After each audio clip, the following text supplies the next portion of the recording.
In combat, your rifle is your closest companion.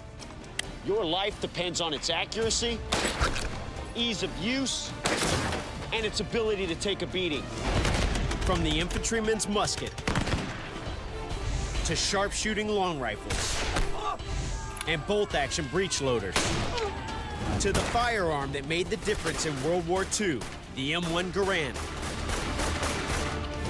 The rifle has evolved into a state-of-the-art weapon with deadly precision. I'm loading up an arsenal of historic rifles to trace its incredible journey. This is a battle rifle. Nothing has shaped history more than the gun. I'm Willis, former Army Ranger and Air Force pararescueman. I've trained with modern weapons until firing them is second nature. Now, I'm out to master the greatest military firearms of all time. And see how these weapons change the world.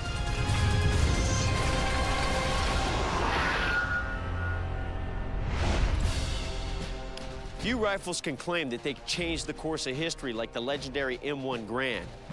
In its time, it brought more firepower to the battlefield than any other service rifle, earning it bragging rights as the rifle that won World War II. Armed with an 8-round clip, a trained soldier could fire the M1 as fast as 50 rounds a minute, a blistering rate of fire during the Second World War. And on May 11, 1945, during a harrowing battle in the Philippines, it meant the difference between survival and slaughter. It's early in the morning, and 2 American GIs are manning a submachine gun at the perimeter of a remote island outpost. Nearby, Private John McKinney is sleeping after all-night guard duty. Undetected, a squad of Japanese soldiers closes in.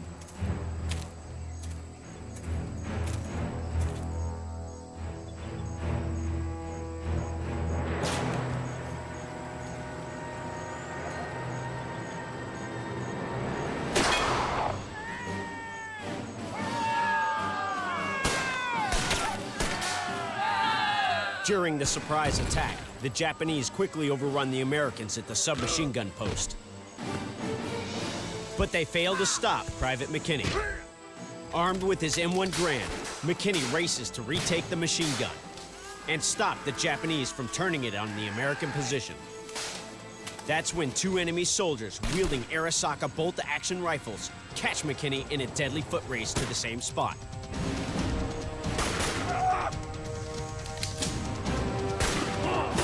McKinney sets his sights on the hijacked machine gun.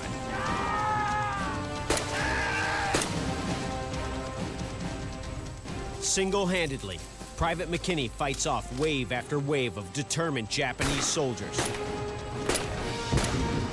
By the time reinforcements arrive, McKinney's killed 38 enemy soldiers. His heroic actions saved the outpost. John R. McKinney earns the Medal of Honor for his courage. American soldiers like McKinney relied on the M1 Garand for more than 30 years. But the M1 was replaced long before I was a Ranger, so I'm getting my hands on one now to see how it fires.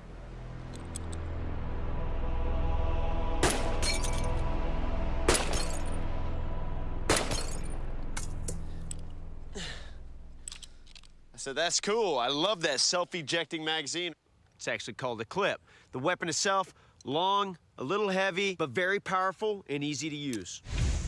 To find out why the gun has such a legendary reputation, I've called in Andre Alexson, a weapons trainer for U.S. Special Forces. The M1 Garand was one of the greatest combat rifles in history. It was the first semi-automatic rifle introduced in World War II. Well done, well done. That's a really nice weapon. Amazing weapon. Even General George Patton himself said it was the greatest battle implement ever devised. Each trigger pull fires a round, ejects the spent casing, and chambers the next cartridge. The M1 semi-auto fire is powered by spring-loaded mechanics and explosive gas captured from the fired round. Designed and invented by John C. Garand, Canadian-born, worked at Springfield Armory, started the inventing process in 1924, was released into active duty in 1936. What kind of muzzle velocity are we talking about with this thing? Man, 2,700 feet per second. It's really moving. It's moving so fast, so much power that it goes right through trees.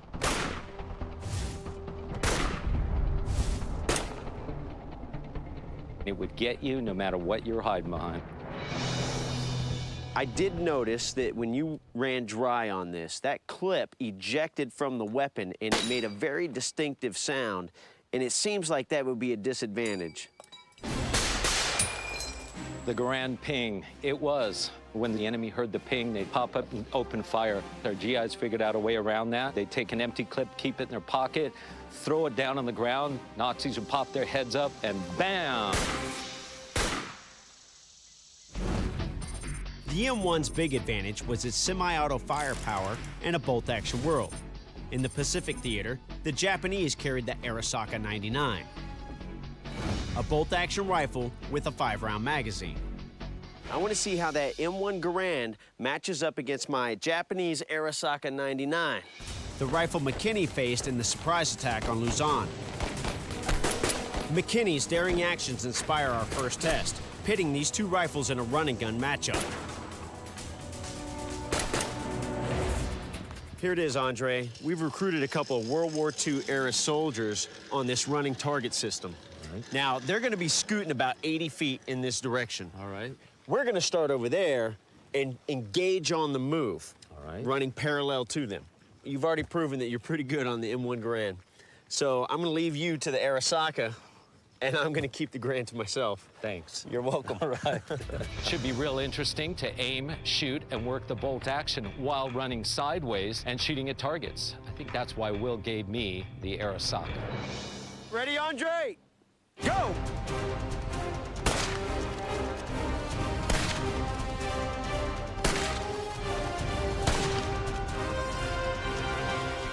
Andre, nice shot. Okay. Look at that. Right to the nose, man. One kill, yeah. Gun's light and accurate, but what a pain trying to run and use the bolt. Yeah. And then over here on this target, Oh, boy. there are no rounds on the target for this cat, so it looks like he's still able to engage. Yeah. This guy's still in the fight, absolutely. And he's got a Garand. And he's got a Garand, so It's all yours. I'll tell you, that 8-round clip in that Garand will definitely give Will the edge against those targets. Ready, Will? Go!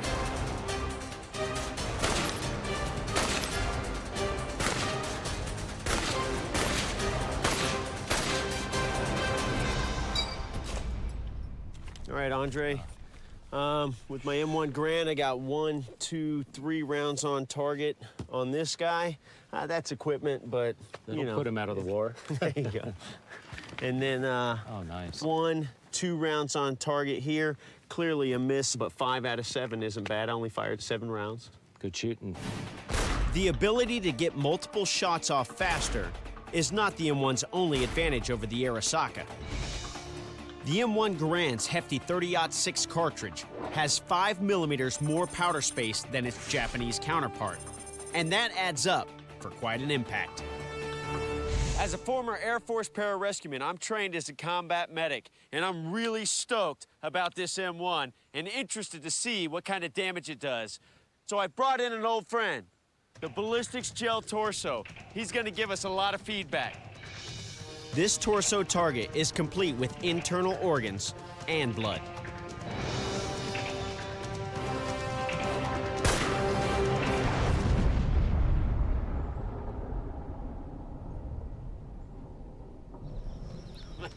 You gotta love that instant feedback.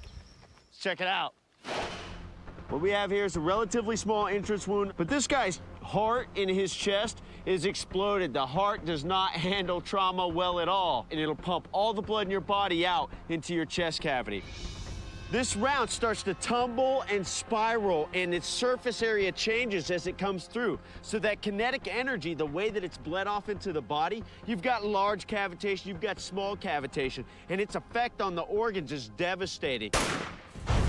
This is an awesome weapon, awesome firepower. The M1 Garand was the result of innovation that spans centuries. To fully appreciate the M1's advanced features, we need to travel back some 250 years to its primitive ancestor, the smoothbore musket. Prepare to fire! Firearms historian Anthony DeLongis has the scoop on one of the most important, Britain's Brown Bess musket. The Brown Bess is the battle rifle that made the British Empire great. It was the standard long gun for the British Empire's land forces from 1722 until 1838. Historically, these things are very inaccurate. Well, they weren't designed for individual marksmanship. They were designed for a large volume of fire downrange. Which led to the tactic of everybody lining up and sending one volley downrange at a time. Exactly. Now, I've heard that these are a pain in the butt to load. Can you demonstrate it? Well, you go to half-cock. You have a pre-measured cartridge, which comes from your pouch or cartouche. You put a little powder in the pan. You would close the frizzen to keep that powder there, because that's what's going to go through the touch hole and ignite the charge in the barrel. You then put the powder into the barrel, drop the ball, and you would use your ramrod, and you would drop that down to seat the ball in the charge. Prepare to fire. On the command to fire, you go to full cock, and what if it doesn't spark the powder in the pan? well, that's called a misfire, and that did happen with this. You would try it again. If it still doesn't work, then you would take your bayonet out, and you would put your bayonet on, and now you have a 6.5-foot spear. Nice. Even with all of its shortcomings, the musket was a state-of-the-art weapon at the time of the American Revolution. Both British and American forces carried muskets. Enemy formations would line up 75 to 100 yards apart and fire in volleys. Experienced soldiers could shoot and reload 3 to 5 times per minute. But muskets were wildly inaccurate. Victory depended on maintaining a high volume of fire. Even the greatest marksman cannot predict exactly where a musket ball will go after it's fired. How inaccurate is a musket? I've got one target, 50 yards, one musket ball. Let's put it to the test.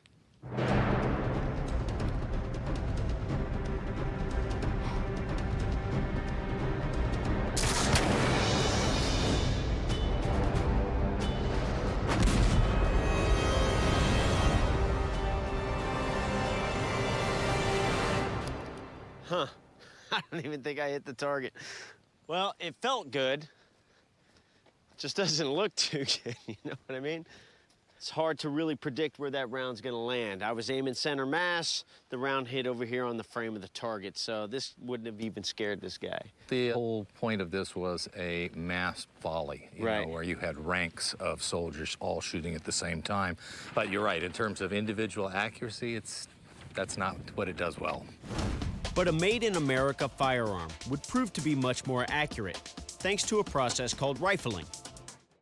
Discover the past with exclusive military history documentaries and ad-free podcasts presented by world-renowned historians, all on History Hit. Watch them on your smart TV or on the go with your mobile device. Download the app now to watch everything, from the gripping story of the Band of Brothers to Operation Barbarossa and D-Day. Immerse yourself in the dramatic stories of this remarkable era by signing up via the link in the description. European gunsmiths first started cutting spiral grooves in the barrel of the gun to drain out black powder residue. But German immigrants on the American frontier found rifling had another greater benefit. This imparts rotation to the bullet when it comes out. This increases accuracy, makes up for imperfections in this soft lead round, and really increases distance. This iconic American weapon becomes known to the world as the Kentucky rifle. Seeing its first military action during the American Revolution, it brings a new kind of warrior to the battlefield, the sniper. George Washington, he used both the musket and the rifle to great effect. His regular troops were using the musket and fighting conventional style, while his riflemen, his Kentucky riflemen, his frontiersmen, he was using them to target officers and just disrupt command and produce chaos and really, really decimate their morale. How well did these early rifles stack up against a team of muskets? I've called in some friends of mine to help test it out. Suppose this British unit makes a bayonet charge across this 75 yards no man's land. Now, this musket army must take on that formation while I go solo with my long rifle. You guys ready? Ready? All right, let's do it. We'll take our first shot from a distance of 75 yards. All right, Anthony, you got the call? I do. Present weapon. Prepare to fire. Fire! A rifle can shoot accurately at 75 yards without breaking a sweat. But the rounds from the 3 muskets our expert marksmen are using don't even hit one of the 4 redcoats.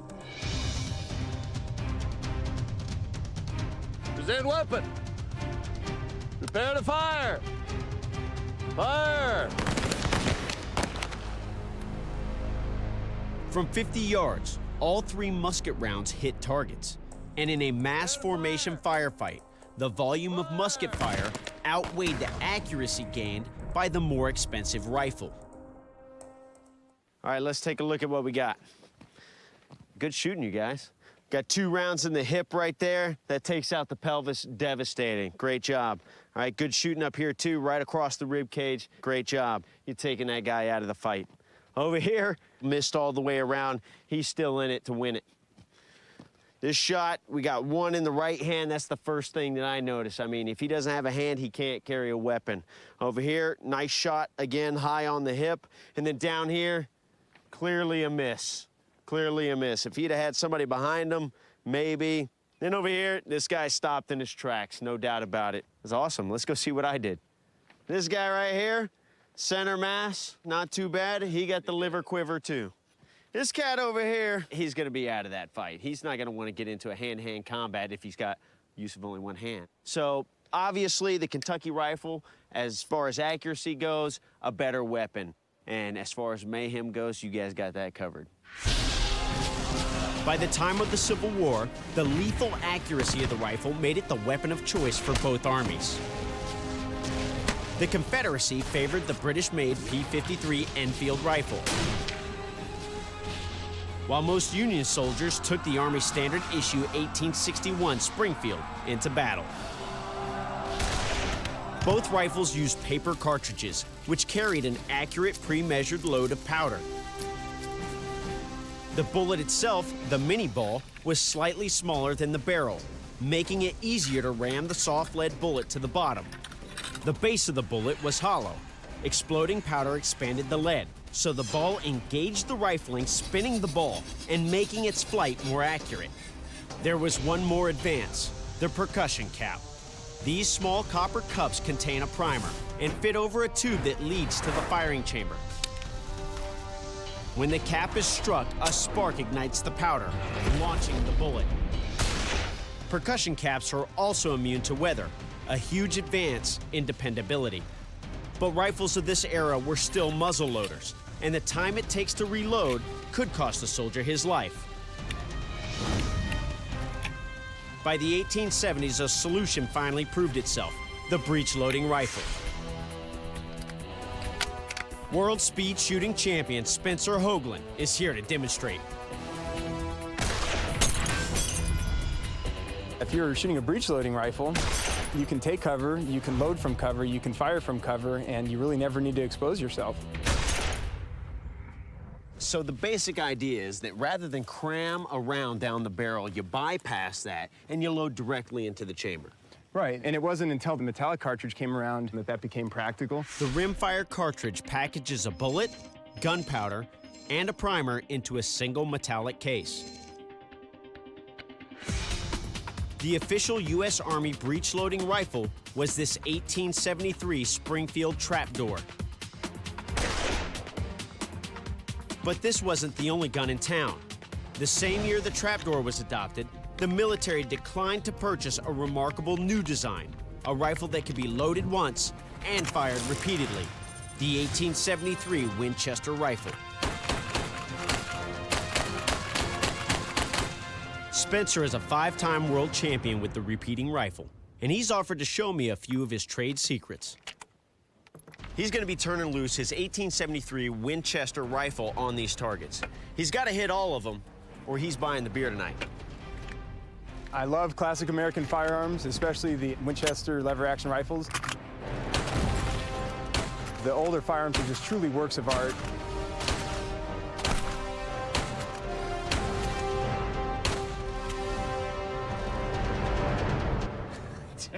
Your turn now. Oh, okay. I'm not intimidated at all. I mean, you just picked them off one by one, even the ones that fell off onto the ground. You went ahead and took those out Hey, as well. they were retreating. I had to get them. All right. Do you have any tips for me? Sure thing. What you want to do is make a stable shooting platform with your left hand in your shoulder. Okay.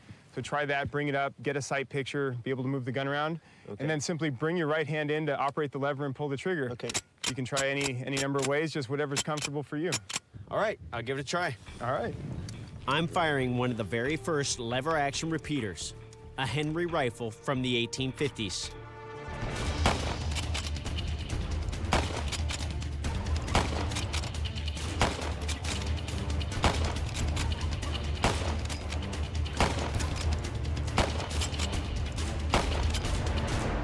Wow. Great weapon to shoot. I really enjoyed that. You handled it well. Nice shooting. Thank you. First time I've ever fired this. I mean, it's real easy to use. Why did the Army stick with the 1873 trapdoor rather than switching over to this repeating rifle? It was an issue of money. Okay. This was a lot more expensive to make at the time, and there was this general sense that if you give someone a gun that will fire 16 rounds, then they're just going to burn through ammo too fast. And they thought that they were just going to be throwing money after money on top of ammo. Right.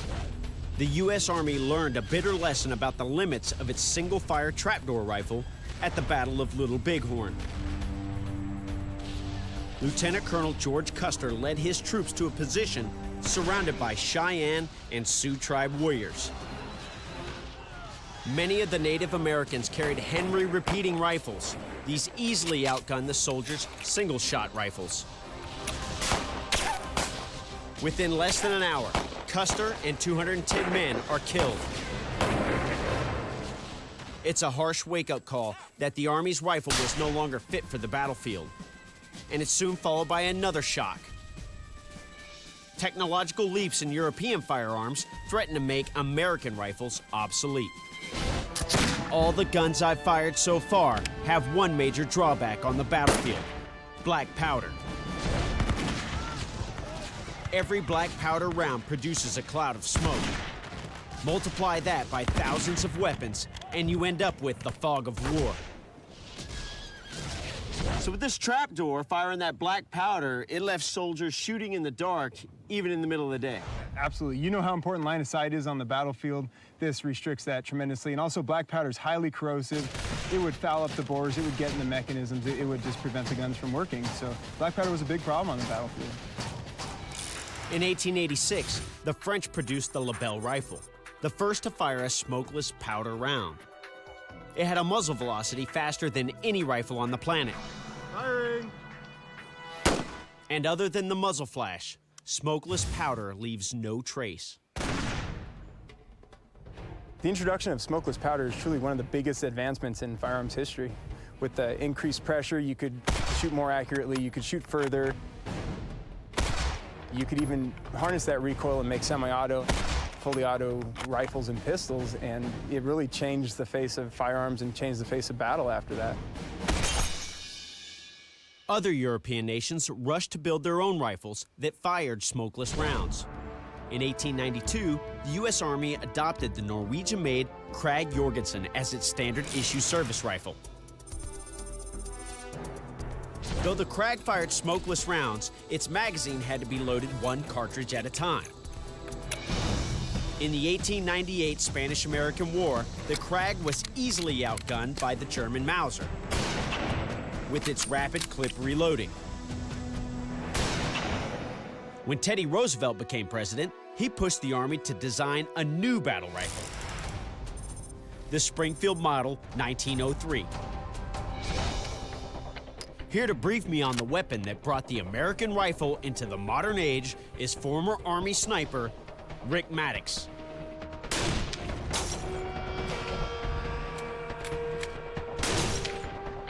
The M1903 Springfield was a huge leap in ground warfare for the U.S. Army. So what do you think makes this weapon system so special? Well, the M1903, muzzle velocity of 2,700 feet per second, a maximum effective range of 656 yards. It had a 5-round magazine feeding system, and it shot about 15 rounds per minute. Now, some folks would argue that the 03 is simply a German Mauser with the American flag on its lapel. It was so closely inspired by the Mauser. The U.S. government had to pay royalties to the Mauser company. I will say that the M1903 has a longer effective range, however. The M1903 is a bolt-action rifle. Operation of the bolt ejects the spent casing, loads a new round, and cocks the firing pin. In World War I, the M1903 took its place alongside veteran bolt-action rifles, Germany's Mauser and Britain's Lee Enfield.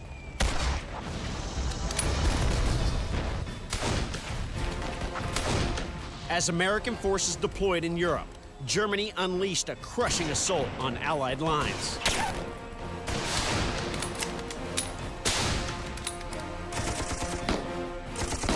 Among the few standing in their way were elements of the 1st Battalion, 5th Marines. The Marines and their M1903 rifles withstand everything the Germans send against them. If there were any doubts about the M1903, they're buried at Belleau Wood. The 1903 Springfield was a truly world-class rifle in the same league as the German Mauser and the British Lee Enfield. In caliber, the Mauser's the big gun with a 7.92 millimeter round. With a 10-round magazine, the Lee Enfield has twice the ammo of either. But a rifle's weight can become a factor in prolonged combat. The slightly lighter M1903 has the advantage at 8.7 pounds. But which one packed the biggest punch? We're about to find out.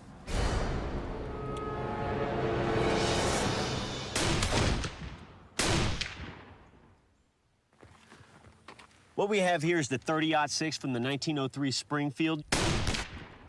You can see the transfer of that kinetic energy from the round into this clay. Just took out this target entirely. Let's move over here. Right here, this is the German Mauser. This is an 8-millimeter round. Now on this side, on the front side here, you can see that there is a relatively small entrance wound, but on the back side, in this area, you actually see a lot larger cavitation. That's indicative of the round tumbling and just the transfer of energy in that case. And over here, this is from the British Lee Enfield. This is the 303 round, and it's very similar in its size to the 1903. Again, a devastating round. The M1903 is an awesome weapon, but it does have limitations. Every time the bolt is operated, the shooter loses sight of the target. Precious seconds are wasted finding it again. Because chambering a new round is a manual operation, there is an absolute limit to how fast a person can execute the action. The Springfield M1903 was the equal of any contemporary battle rifle. But like all other bolt-action rifles, the 1903's manual operation restricts its rate of fire and the number of targets it could take out quickly. So in 1936, the U.S. adopts a radical new service rifle, breaking the limitations of the past. The M1's 8 rounds of semi-automatic fire gave Americans an advantage over the enemy's bolt-action rifles. In World War II, the M1 Garand and the M1903 joined forces as America took the war into the Pacific theater. Die-hard Japanese soldiers made every inch of the American advance treacherous. Sometimes a sniper was the only effective asset against a dug-in enemy.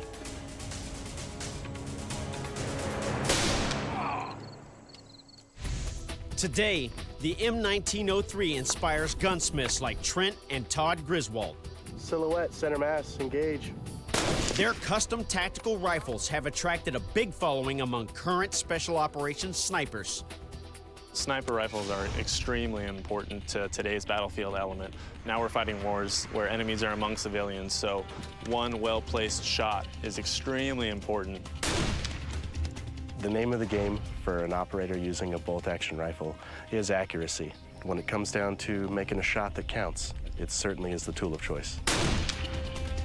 Now, when you guys say you built this rifle, that doesn't mean that you went out and you bought a kit and you bolted a bunch of stuff to it, right? Nope, absolutely not. We start with a stripped action, completely build this thing from muzzle to buttstock. Throw a good piece of glass on it, and got a Griswold Brothers rifle. This thing's gonna shoot exactly where you tell it to, Will. With a semi-automatic, the shell is ejected and a new round loaded while the bullet travels down the barrel. The smallest vibration can throw it off target. With bolt action, there are only vibrations when the sniper operates the bolt. No parts are moving when the bullet is fired, which means it should be far more accurate. We've set up a test based on a sniping incident in Saipan. Let's do it. All right, man. All right, gents, what we've got here is a simulated enemy pillbox with a torso target on the inside. I've got 8 inches of space right here, 200 yards to cover. Now, I know you guys can make this shot, but I've never fired the Griswold 30-06, and I'm shooting. Who's gonna spot for me? Trent's gonna be your eyes today. All right, let's do this. All right. Before I try to take out the target, I need to zero the scope so that the bullet's point of impact matches my point of aim. All right, look like you're about 6 o'clock, just off the edge of the steel. Just off the edge? I have to ensure that my breathing and trigger squeeze do not alter the strike of the round. It's like a good hit. All right, ready for the pillbox. A pillbox gives enemy soldiers protection, but the sniper rifle is a precise, lethal tool.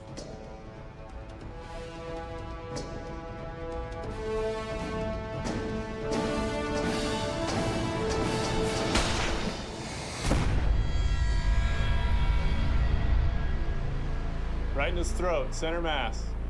Nice.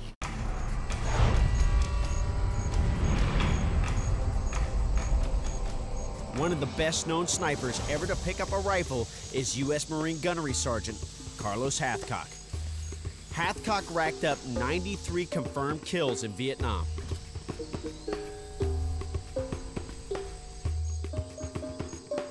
Hathcock was so famed that the North Vietnamese put a $30,000 bounty out for him.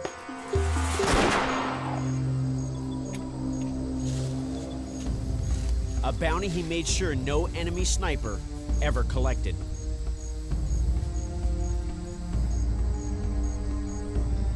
In one lethal encounter, the 30-06 round from Hathcock's rifle pierced straight through his rival's scope. That means the sniper had been aiming right at Hathcock, but was too slow on the trigger. But what is the penetration power of modern-day sniper rifles? Todd, what are we looking at? Will, what we have here is a perfect test to show you the power of the 30-06 cartridge. Okay. We got 4 pieces of steel, 1/4 inch in thickness. We're gonna see how far we can make it through this. All right, sounds great. And what's over here? For this test, we're bringing out the 50 cal. Nice. We're gonna see how far you make it through 6 pieces of 1/4 inch thick steel. With 10,000 foot-pounds of energy at the muzzle of that gun, who knows what's gonna happen on this one? Ear-to-ear grin, that's what's gonna happen. Come on, what's over here? We got a really interesting test setup for you here. Surprisingly enough, glass is extremely difficult to shoot through.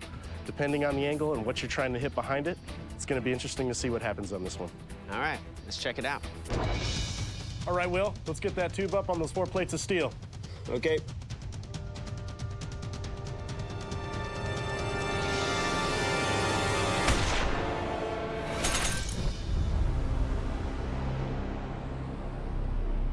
Good hit, center mass. Man, it felt great. The sights are dead on. That round went exactly where I wanted it to be.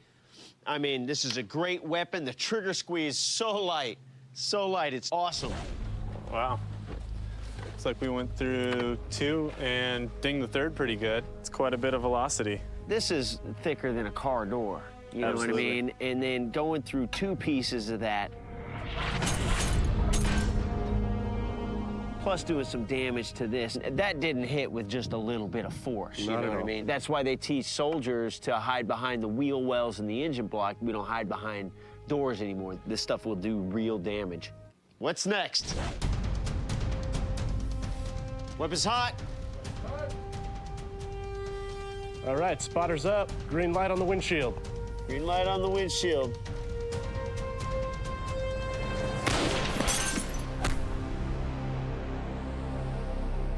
Firing these rifles is only half the job. We also need to assess the damage. All right, man, it doesn't look like it deviated too much, you know? Very little. No, not too much. You could tell by the entrance hole that thing was pretty mangled by the time it hit the torso, though. Right, and that's what happens. This thing starts to bleed off energy immediately into this windshield, and it starts to tumble and wiggle and yaw through the air before it even hits this guy. Through and through. Nice. And then right here, this entrance wound, you can see is a lot larger than a normal entrance wound for a 7.62 round. And that's because that round was spiraling or tumbling when it hit. But look, it's still got some exit velocity right here. Just goes right into the seat, and it comes out of the back of the seat even. Oh my goodness, man. That's pretty devastating. Now let's get to the good stuff. Yes. The 30-06 was just an appetizer. Next, Trent serves up the big daddy of sniper rifles, a 50 caliber McMillan TAC 50. Look at this. This is what I just shot, the 30-06. This is a 50 cal. Unbelievable. This is gonna be amazing. So where are these being used, man? What are we looking at? When John Browning designed this cartridge, his intention was to punch through engine blocks. There's no doubt in my mind that that thing is capable of doing it. This monster rifle has an effective range of 1,500 yards. The steel plates are at 200. I'll take one shot to sight it in. All right, Will, let's see what this 50 cal has on these 6 plates of steel. All right, I'm going hot. Spotters up, green light. Aye. Chamber, I'm going hot. Spotters up, green light. Stand by.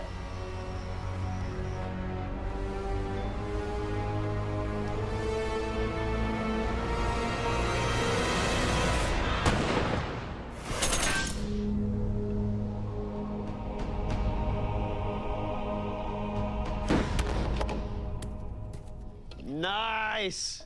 Nice. This thing is badass, man. A lot of energy. This is a great, exciting, awesome weapon to shoot. At 10,000 frames a second, you can even see the 50 caliber bullet as it rips through the first 5 plates of steel, generating enough strength to rip the screws holding the plates to the table. Yeah, rip those screws right out of there. Oh, Look at that man. one. I want to know where that round is. It's got to be laying around here somewhere. Well, No, this isn't a piece of the round, but this is definitely a piece of the steel, probably from right here. Can we check that out? Yep. Takes a lot to slow down 666 grains of lead. So what, the weight of that round, could you compare it to something else? about 4 times heavier than that 30-06. Yeah, unbelievable. In most sniping scenarios, you're fighting distance, not barriers. And this weapon right here, the L115, also known as the L1, currently has bragging rights for the longest sniping shot in history. In 2009, during the battle for Helmand Province in Afghanistan, coalition forces were actively training local soldiers to provide security and stability in the region. Insurgents repeatedly backed their claim to the turf with lethal firepower. And on a November day, while out on routine patrol, a unit of Britain's household cavalry and Afghan security forces are attacked.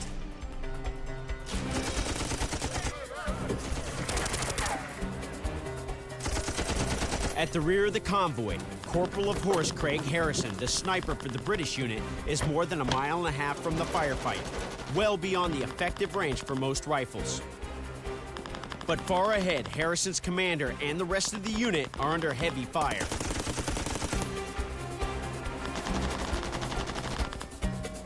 With his driver acting as spotter, Harrison fires a test shot.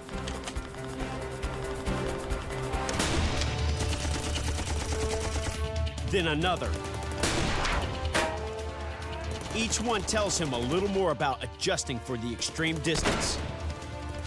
Harrison has to aim 6 feet high and 20 inches wide to strike his target.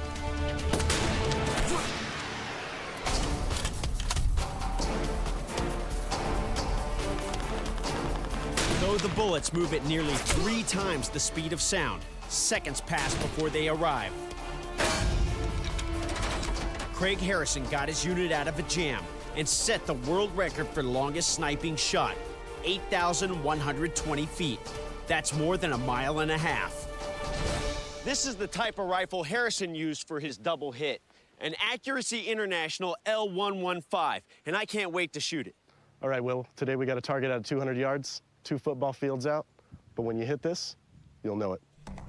This distance is only 1/12 of what Harrison did when setting his record. But hey, it's my first time on the rifle. Spotters up, green light. I'm told the target is packed with something special. So we'll all know if I can hit it. One more to confirm.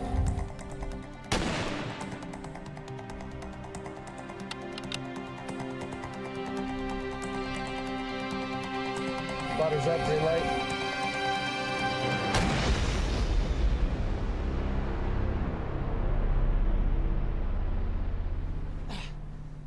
That was awesome. Great feedback on that shot. You always want that kind of feedback. If the target exploded every time I shot it, that would be awesome. Firing this weapon's real nice. That action, it's like driving a sports car. And that's the kind of thing I like to feel from a weapon system. I'm not done with the L1 yet. We're gonna put it and the M1 Garand through a final test of history's greatest battle rifles. The smoothbore muskets of the 1700s were state-of-the-art, but not very accurate. I don't even think I hit the target. The development of the Kentucky long rifle around 1750 was a huge advance. But the first rifles were still muzzleloaders. Soldiers had to remain upright to reload, and that made them easy targets. The metal cartridge enabled a huge leap forward. It allowed both breech loading and repeat fire. The battle rifle came of age around 1900. It was now a magazine-fed, bolt-action killing machine. It fired smokeless powder rounds with deadly accuracy well beyond 500 yards. Then, the semi-automatic firepower of the M1 Garand gave American soldiers a crucial advantage on World War II battlefields. Today's sniper rifles owe a great debt to these predecessors, with their bolt-action precision striking targets more than 1 mile away. All this rifle history has me revved up for my final challenge, and Trent Griswold has my marching orders, so it's time to do battle. We got more history for you, Will, but this time we're putting you on the battlefield. And let me guess, I'm gonna have to use period weapons to shoot my way out of trouble. You got it. We've got a modern-day suicide bomber who's targeted a hospital. It's your job to take him out. But before you take that shot, you're gonna have to fight your way through a series of tests covering over 150 years of combat. Will must take on the first set of targets with a single-fire 1873 trapdoor rifle. Then it's on to World War I, where he must pick off an enemy soldier passing through a small opening in trench works with the 1903 Springfield. His next challenge is a World War II scenario, where he must target 3 enemy soldiers hiding behind a wall of trees with his M1 Garand. While all this is happening, the suicide bomber will be headed up the road to the medical center. Will needs to take out all the other targets before he can pick up the L1 rifle and try to take out the bomber before he reaches the clinic. Ready, Will? Go! The 1873 trapdoor rifle. You know, my first priority was making sure I was smooth on the loading. No problems there. I'm very familiar with the weapon system now. It's very easy to use, which is probably why they issued it to the Army at that time. Now the robot only has 500 yards to travel. You'll have to hustle. Nice, Will. Clear. 4 targets, 2 shots. Good job, man.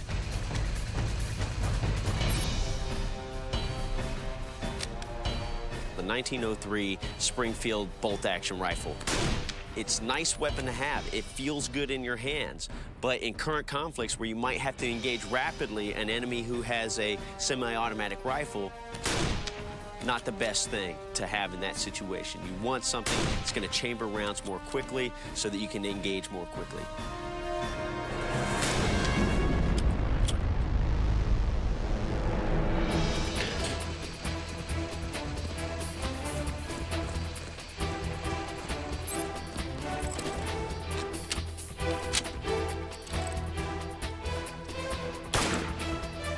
You're right in there. Bring it up just a bit. When I was at the M1 Garand station, I see out of the corner of my eye that robot kind of creeping up the road there, so I knew I was feeling a little bit of pressure. I had to stay ahead of that thing, and I might have rushed a few shots.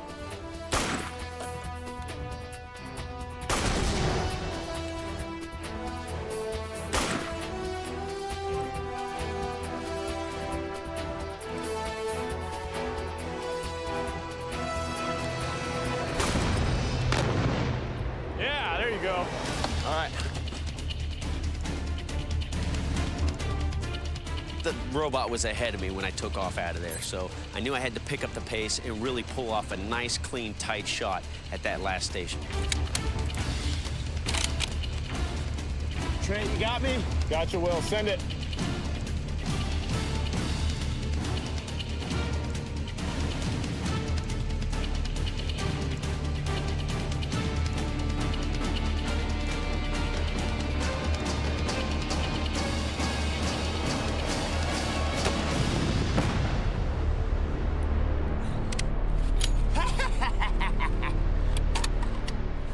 Nice shot. Dead robot. Dead robot, save the hospital. That's what we're here to do, baby. That was awesome. I ain't gonna lie, it's a little bit hard. Keeping a steady breath, tracking that target on the move. That felt good. That was nice. Well, you know what? I mean, this is such a great weapon system, and the evolution to here from back there is unbelievable. I mean, you got that scope on there. It made that target look huge. So when I squeezed that trigger, got that good impact, it was awesome. Yeah, it took away a lot of the variables. Just up to the shooter now. Yeah, it was great, man. I had a good time with that. Let's do it again. Rifles like the L1 are designed for single-shot hits on high-value targets. But for soldiers on the battlefield, a high rate of fire matters most. With its groundbreaking semi-automatic system, the M1 Garand stood above all other battle rifles. It truly was a weapon that changed the world. I'm Willis, locked and cleared. I'll see you on the range.